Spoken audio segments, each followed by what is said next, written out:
Let's come now to strand 2, financial management.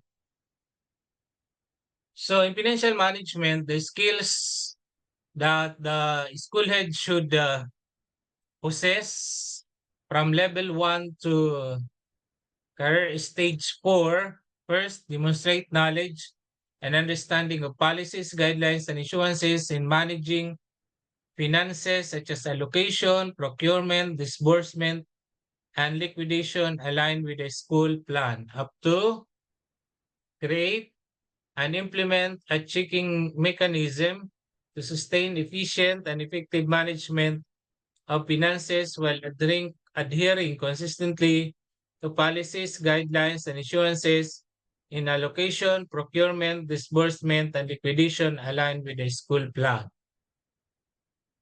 So tingnan niyo yung kailangan nating malaman. Kailangan may knowledgeable tayo sa allocation or budget planning, like having the annual implementation plan, annual procurement plan. Yung sa procurement naman, alam na natin yung mga documentation at processes ng procurement process. Saka disbursement. Ano ba yung proseso ng paggamit ng pera o pag-issue ng pag-disburse ng MOE and other school funds. And of course, reporting, liquidation, ay yung mga documentation that are needed, documents and attachments that are needed in a particular procurement process or yung particular na ginawa natin na procurement. Question, what government fund refers to the expenditure category, expense class for support to the operation of government agencies such as expenses of supplies and materials, transportation and travel, utilities like water, power, etc., and the repairs. Alam na alam ninyo ito.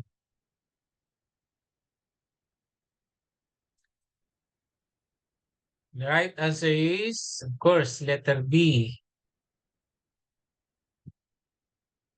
Maintenance and other operating expenses. Yung capital outlay refer to an expenditure category expense class for the purchase of goods and services, the benefits of which extend beyond the fiscal year and which add to the assets of government, including investments in the capital stock of GOCCs and their subsidiaries.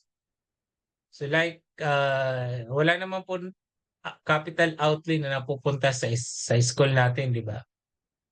Only MOE. Even sa mga implementing units, dati may capital outlay pero tinanggal na yon. Ang directly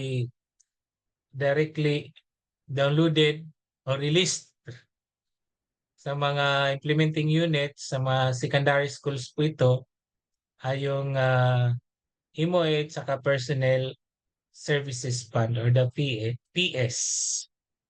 So in general fund, available for any purpose. Wala naman tayo nito sa ating school. Personal services, ang meron lang po ay yung implementing units or IUS school. Sa high secondary schools po ito. Wala namang implementing unit sa elementary. Sa pagkakaalam ko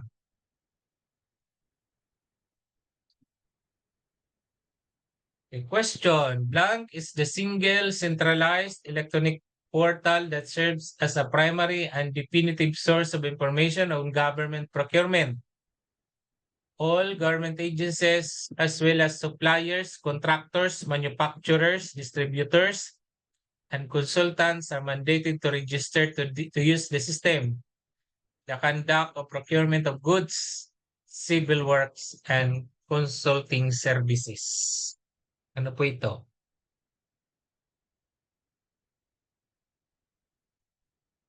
Okay.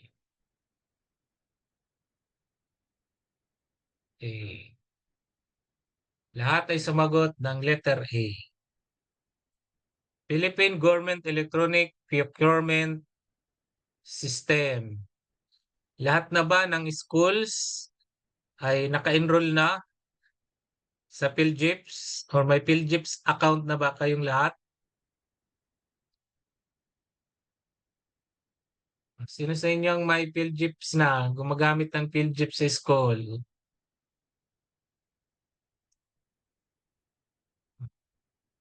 Gumagamit na po ba kayo ng PhilJIPS sa school? Ano ang inyong mode of procurement? Okay, si Ma'am Susana, PhilJIPS na po sila. Waray pa po. Si Russell Leonard, meron na. Okay. Kasi yung ipipil-jeeps, ang mandated talaga is 50,000 and above na amount ng procurement, active procurement. Tayo, hindi natin pinalampas sa 50,000. Kaya hindi na kailangan ng PhilJIPS. Pero kailangan talaga meron tayo na account nito.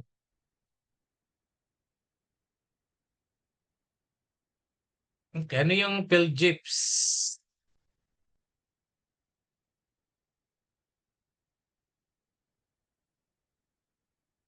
Ito po ang objectives ng PhilJIPS for transparency and streamlining of the procurement process to achieve efficiency.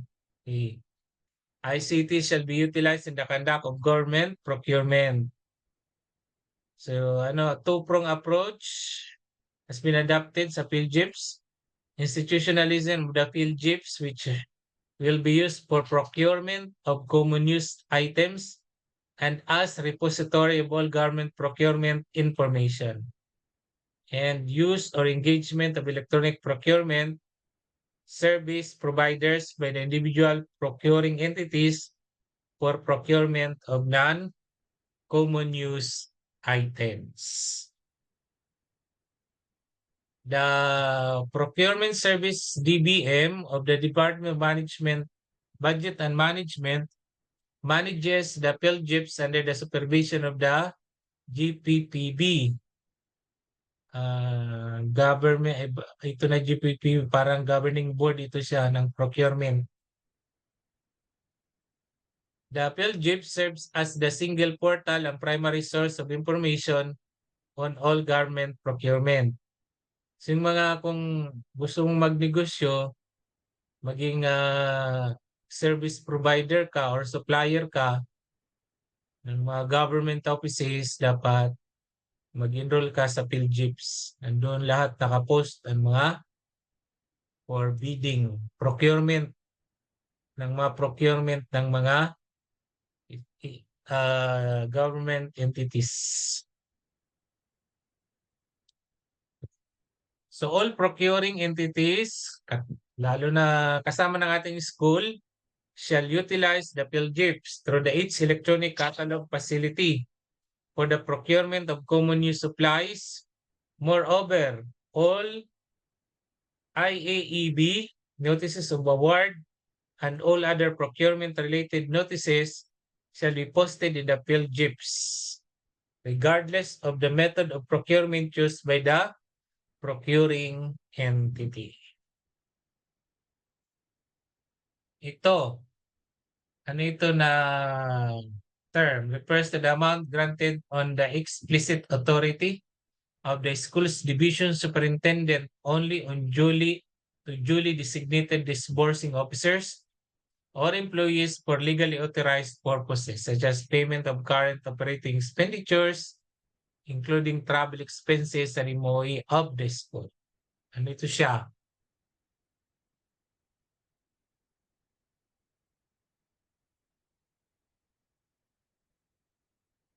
Ano ito na term?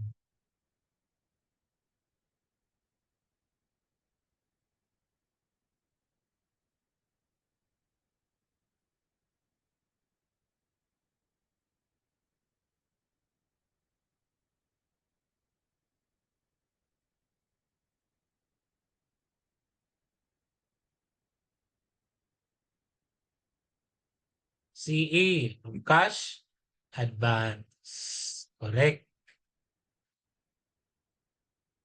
Cash advance. Tama po.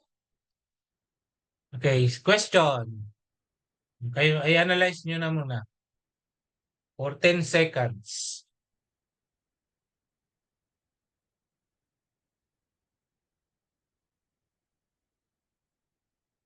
Then post your answer now.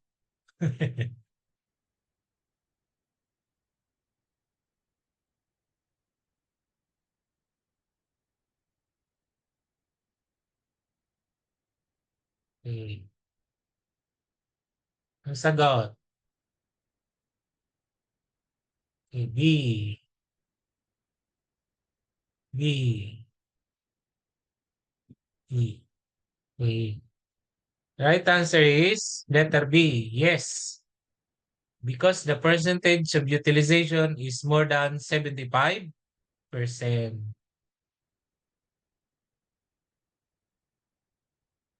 Ito po according to DepEd Order number 29 series 2019, procedural guidelines to the management of cash advances for school maintenance and other operating expenses and program funds of non-implementing units pursuant to COA, DBM, and DepEd Joint Circular number 2019-1. 19.2 CDR for disbursements of not less than 70%, 75% of the amount given as cash advance shall be submitted as basis for the release of the MOA cash advance for the succeeding months or quarters. The submission of CDRs not less than 75% of the cash advance granted may be allowed, but only for purpose of reducing the outstanding cash advance. So, ang guidelines talaga, pwedeng liquidate kung 75 above na ang ating ang ating disbursement. Pero, ang ma-receive lang natin as replenishment ay 75% lang ng ating MOA.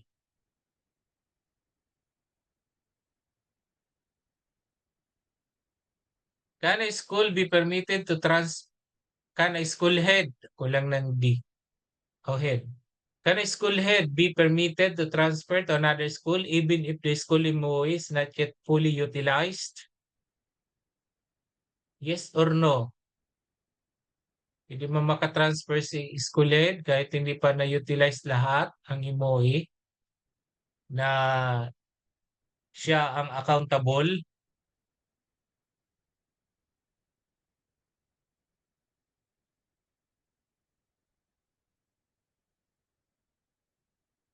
No, could no eh. Bakit may no? Bakit may yes? O si Ma'am Susana, pwede ba? Yeah, bakit? Bakit yes? Ano ang gagawin sa perang ano ang gagawin sa pera na hindi na gamit ng school head na punta na sa ibang school? Papayagan siyang mag-transfer. Papadala sa kanya ang pera yung cheque. Diba siyang accountable officer niya na pera? Kasi siya yung nakano doon sa bank.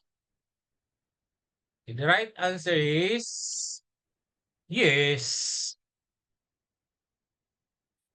Pwede siyang mag-transfer pero iiwan niya yung pera sa bagong school head.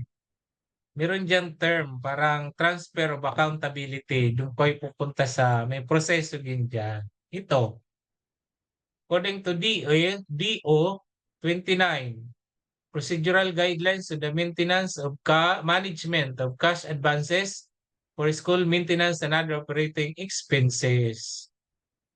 So in case of reassignment of a school head to another school, or upon his or her retirement, separation, suspension from the service, the cash advance released to him or her must be liquidated and accounted for, and the accountability for the funds and the unused checks should be transferred from the outgoing or the income school head before the clearance, incoming school head before a clearance may be issued to the former. The policy of no liquidation, no clearance shall be strictly implemented. The balance funds, ito, balance funds, sobra, as well as the unused checks shall be turned over to the incoming accountable officer through the issuance of the authority to transfer accountability for school funds. Pero, yung na-disburse na pera ay kailangan i-liquidate muna ni school head. So ito, hindi siya papayagang maka-transfer kung wala pa siyang, hindi pa niya na-liquidate yung perang nagamit na. Ah, no liquidation, no clearance, no promotion. Dito sa amin, no promotion if no liquidation.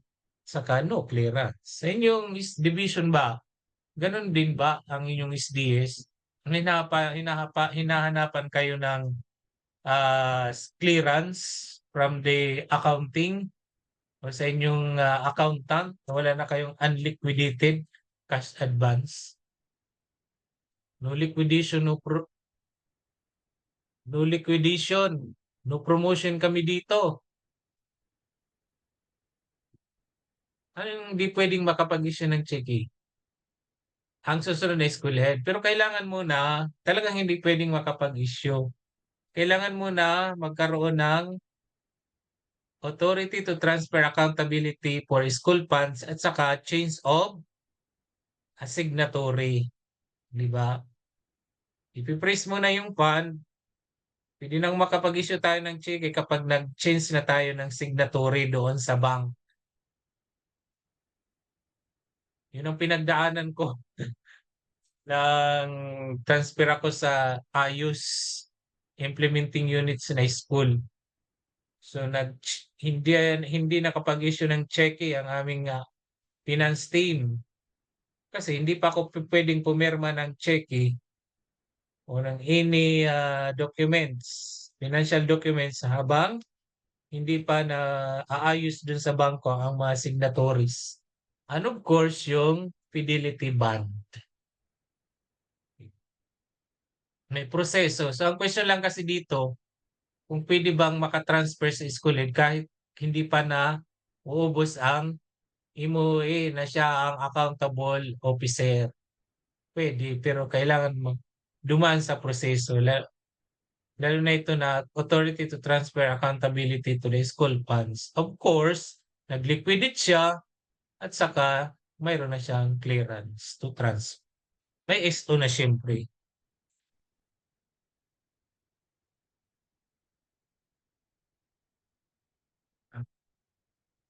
Nakulit na siya. Ito na. I-analyze mo na ninyo ito na question about EIP, MOA, activity, graduation.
O, anong sagot ninyo?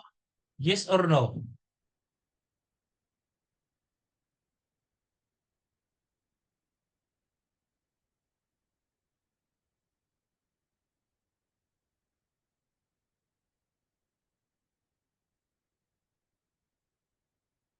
Di ang okay. Tanong po kayo, letter D ang sagot. Yes, provided that there is an activity proposal and supplemental EIP approved by the superintendent. Ano po? Ubay. Letter D ang sagot. So, another. PT Cash Fund refers to the amount granted to duly designated PT Cash custodian for payment of authorized PT or miscellaneous expenses which cannot be conveniently paid through checks or LDAP-ADA.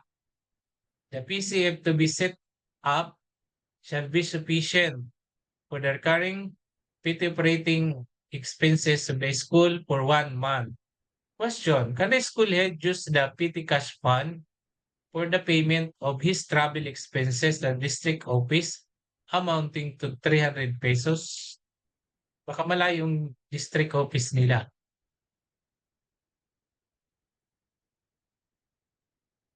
Oh, yun na palang sagot. The answer is letter C. No, because travel expenses reimbursement is one of the regular expenses.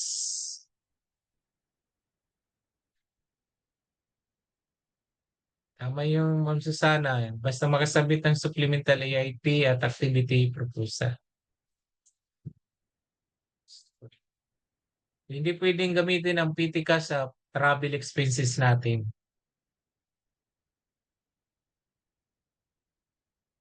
Okay, next. Okay, ito. Rules and regulations and the implementation of DepEd Order number 29 series 2019. Galing po ito sa Schools Division of South Cotabato. Procedural guidelines to the management of cash advances for school maintenance and operating expenses. The cash advance shall not be used for the payment of regular expenses such as rentals, subscriptions, light and water bills, and alike. As a policy of this division, PT cash fund shall be set at 5,000 pesos and shall be replenished only once every month. No amount of PT expense shall be allowed exceeding the value of the PT cash. Splitting of transactions to avoid exceeding the ceiling shall not be allowed. So, hindi pwede yung sa travel kasi regular expenses yun ng ating MOA.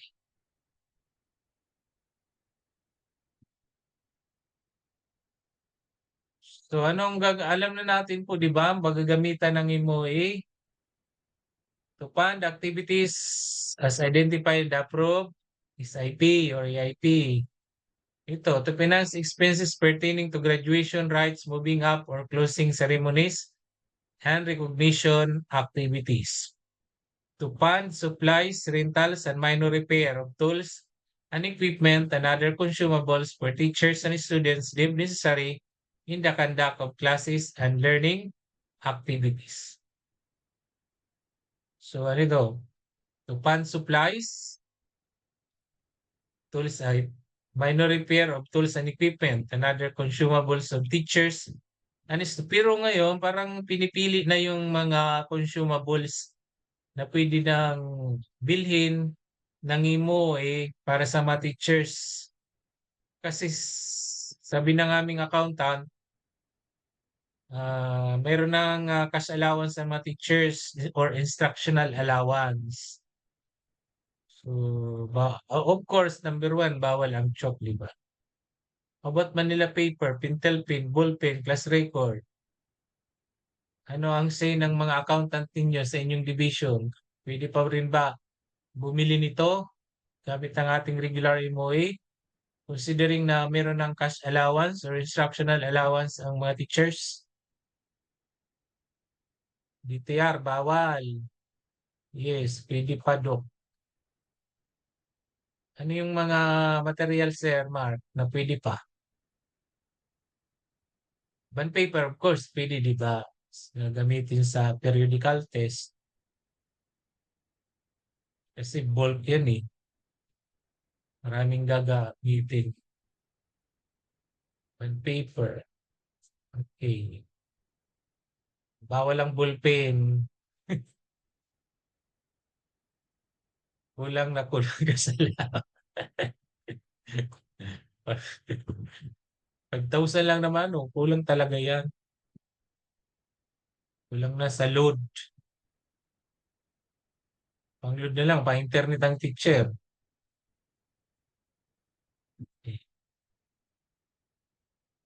So ito na, to procure semi-expendable property, hindi na ito 15,000, should be worth less than 50,000. Diba? Tama po ba? Nabago na ito na 15,000 na threshold, dapat less than 50,000 o 49,999 and below. Tama po ba? 50K or below 50K. Pwede ba yung 50K? Parang hindi na pwede. Parang 49,499. Or pwede pa yung 50K flat. Dapat i-research natin yan. Kung, kasi baka may yan ang maging choice. 50K, 4,499.99. Anong guidelines, issuance dyan ang ating pwedeng basahin? Can you share? Ito na 50K threshold. Kung anong issuance, hindi ko kasi naisali yan eh.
Okay, so dapat talaga Section 231 of the General Provisions of RA 1 number 11639 or the Fiscal Year 2022 General Appropriation Act provides that tangible items below 50,000 shall be accounted as semi-expendable property.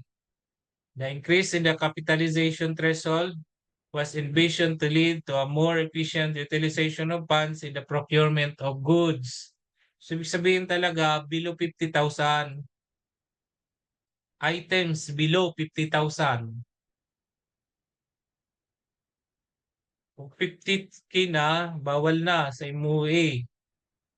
Tama ba? Magkaisa tayo. Yun, 49,999.99.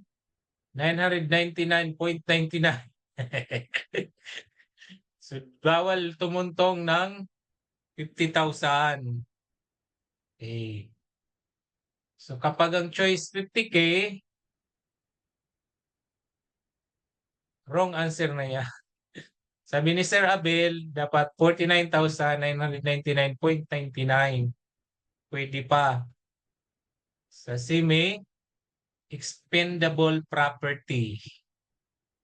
Like projector, television, desktop computer, printers. Yes. Ano pa? Projectors, printers, yung mga laminating machines, yung mga kagamitan sa ano, sa techbook, stethoscope, kagamitan sa techbook, technical vocational, like sewing machine.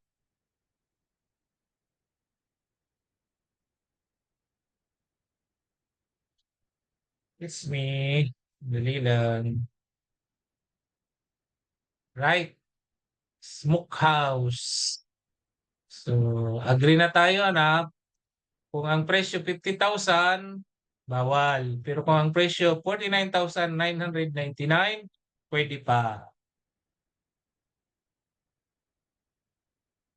2002. Ito po nga ang CUA Circular number 2002-004.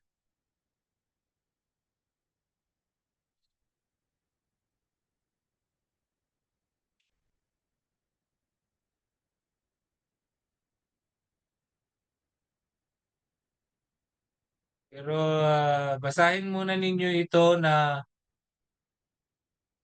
CUA Circular 2022-004. Semi-expendable property, meaning tangible items which meet the definition and recognition criteria of property, plant, and equipment, but below the capitalization threshold of 50,000. Tama na. Capitalization threshold refers to the monetary value at which an entity elects to capitalize tangible assets that are used in operations and that have initial useful lives extending beyond a single reporting period. So tangible items which meet the definition and recognition criteria in PPA but cost is below 50,000. Di talaga natatanggal ang word na below 50,000 shall be accounted in the books of accounts of the agencies as semi-expendable property. This shall be supported by the issuance of the inventory custodian slip to establish accountability of the end user. Example, sino ang end user ng printer? Sino ang posibleng maging end user ng printer?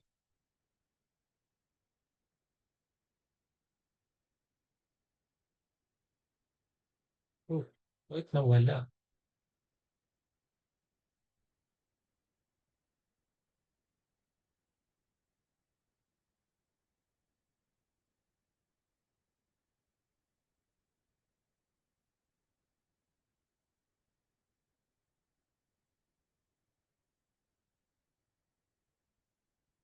Wala ang slide ko.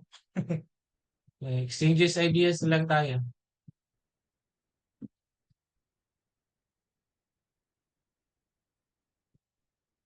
So below 50K na po siya. Pag nag 50K na siya, ang tawag na sa kanya ay ano na,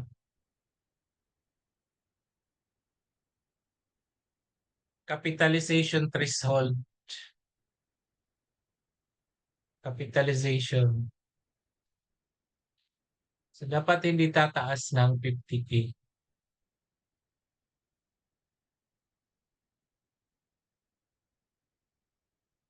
Ito, according to COA Circular number 97002, dapat sana ang maximum number of months na i-download as cash advance sa atin or sa inyo ng mga non-implementing units ay 2 months. Pero usually ang practice natin ay quarterly, which is composed of 3 months. Pero dito pala, ayon pala sa COA Circular number 97002, ay bawal po yan. So the customary quarterly downloading of cash advance to the school's checking accounts will cease to be applied. Inista po ito ng Schools Division of Occidental Mindoro. Kasi bawal. Pero sa aming division, continue. Pero sabi 'di ba ng ating yung sa video tutorial ko kanina, kung ano may mga practices tayo na hindi naaayon sa batas, sa guidelines. Pero ang Inquish, guidelines based ang mga sagot.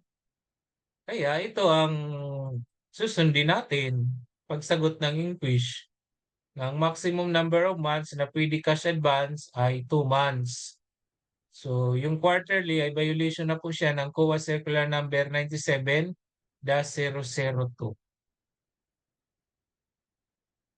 Question. So, usually ito nangyayari. The school head of XYZ National High School failed to liquidate his cash advance within the prescribed period. Which of the following consequences he may suffer? Is it A, his salary can be withheld? Pwede rin siya pasweldohon. Hindi siya pasweldohon. B, he will not be eligible to receive his performance-based bonus for the year the cash advance was done and unliquidated. C, he can be charged criminally and administratively. Or D, all of the choices. Sige. Ano dito ang magiging kaparusahan? According to COA rules.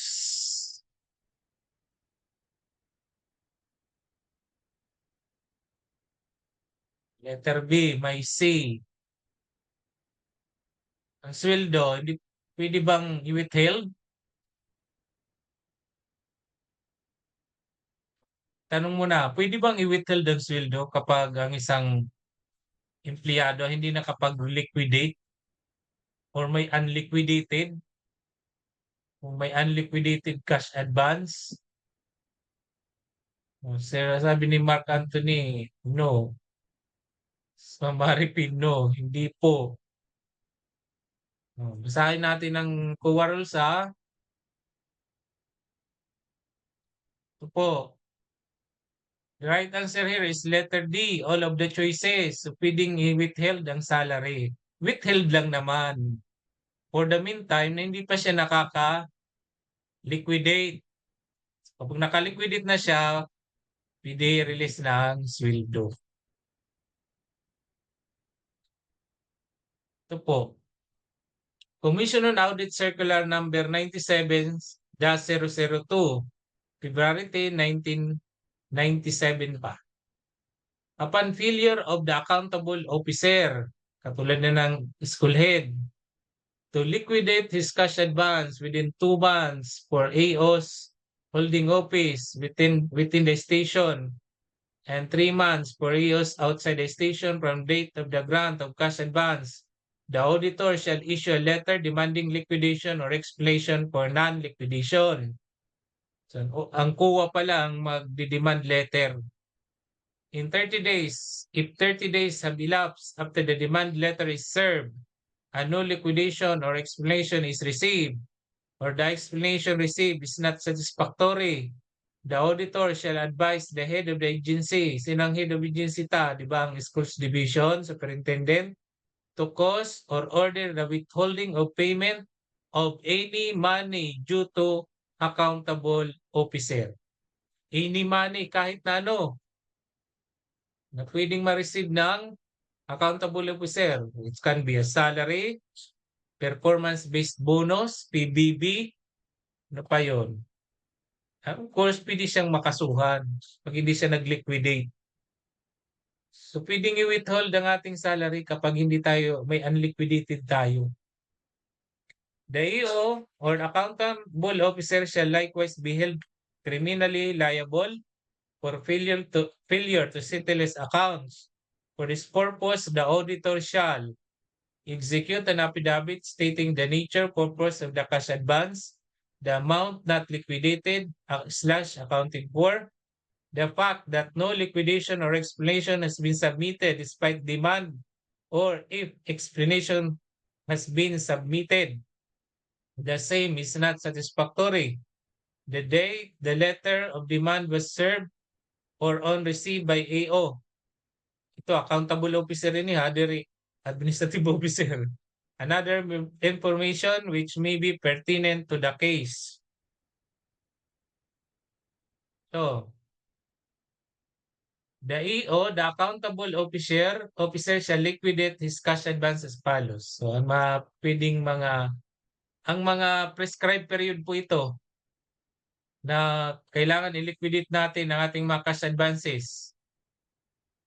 Sa applicable po ito sa sa kung nag-cash advance kayo or sa implementing units. Ito na salaries, wages.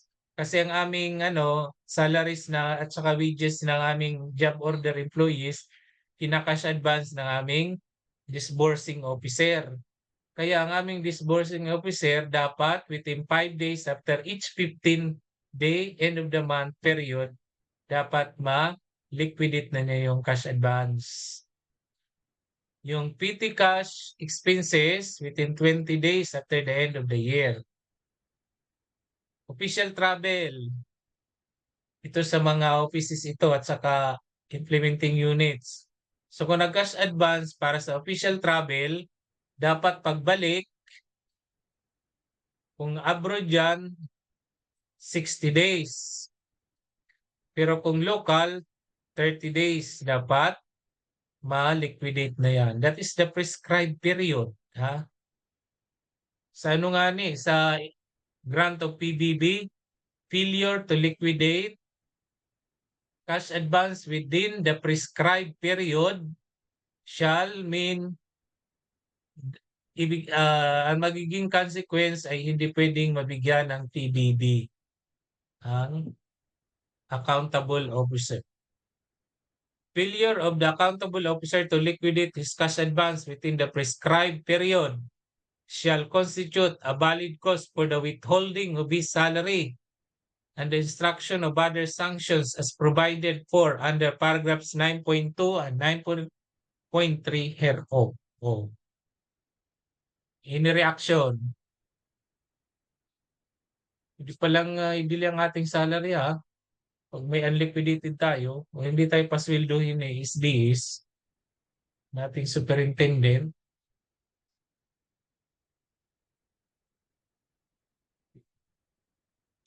so ngayon, dapat alam na ninyo na pag lumabas yan sa exam, yung mga unliquidated, pwede makasuhan, criminally and administratively, pwedeng i-withhold ang mga benefits, cash benefits natin.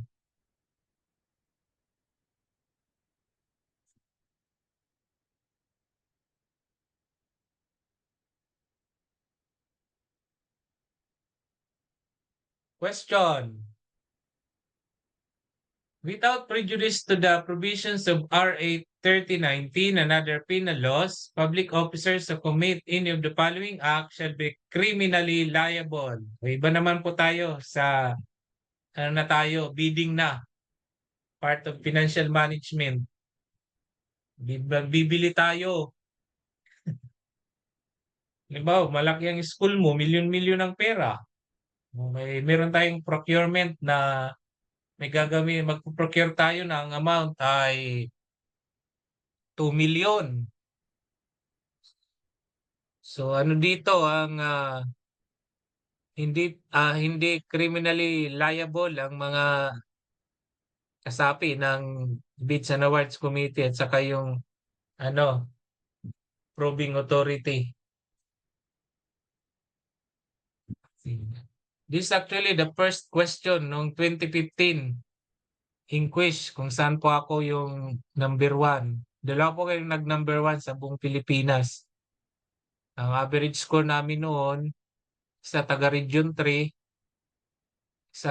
ako na taga-region 8 is 93%. We got 184 points out of 200 items. Ito ang unang bumulaga na question sa akin noon. Hindi ko talaga makalimutan.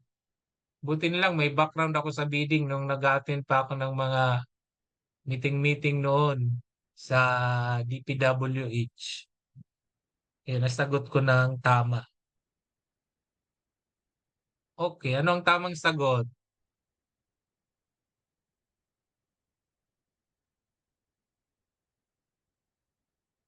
How about po if additional MOE or SBFP allocations na download same din po ba yung procedures and timeline?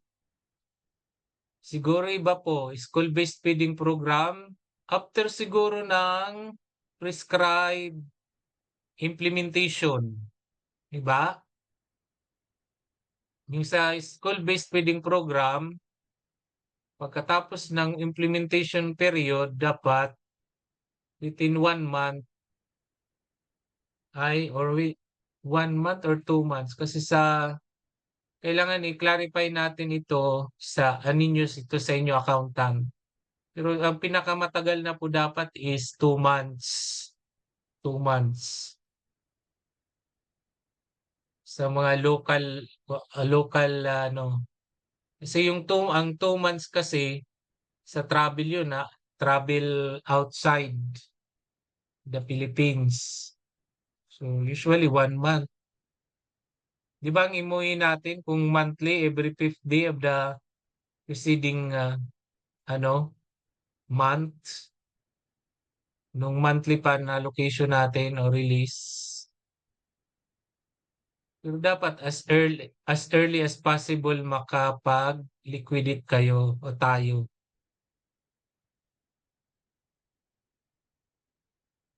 Andun sa PBB, ang prescribed period ay 2 months.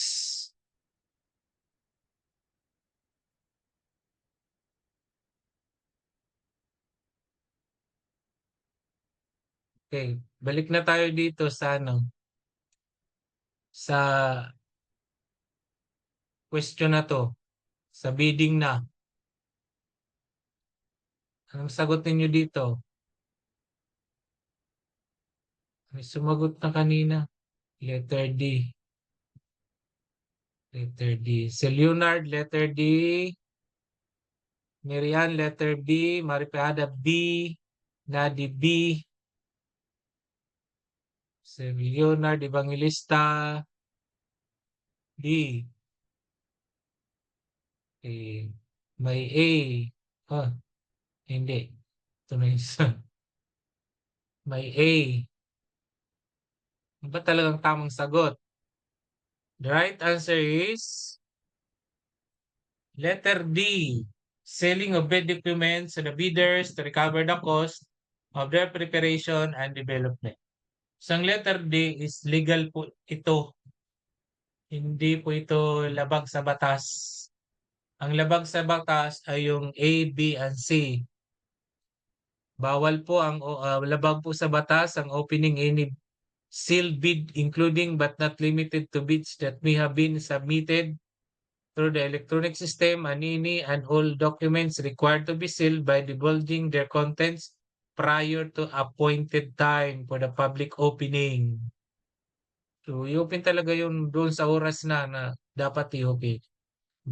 Labag din sa batas yung delaying without justifiable cause, the screening for eligibility, opening of bids, evaluation and post-evaluation of bids, and awarding of contracts beyond the prescribed periods of action provided for in the IRRA.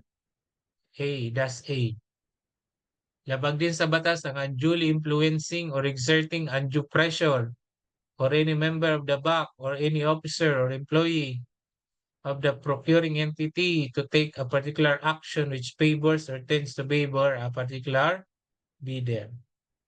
Ang hindi bawal at hindi labag sa batas ang sealing of bid documents to bidders.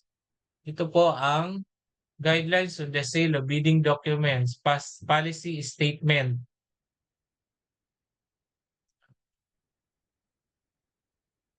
Ang RA 9184.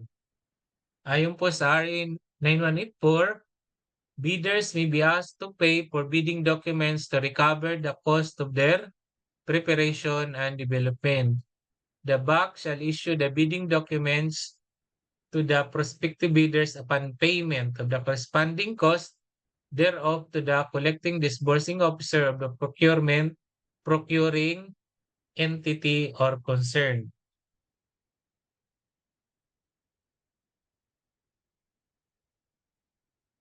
So these guidelines are formulated to provide standard rates for the sale of bidding documents. So di ba may sale dyan na word? To rationalize the fees primarily to regulate its price and to lessen the exercise of discretion of procuring entities so as not to discourage market participation and competition.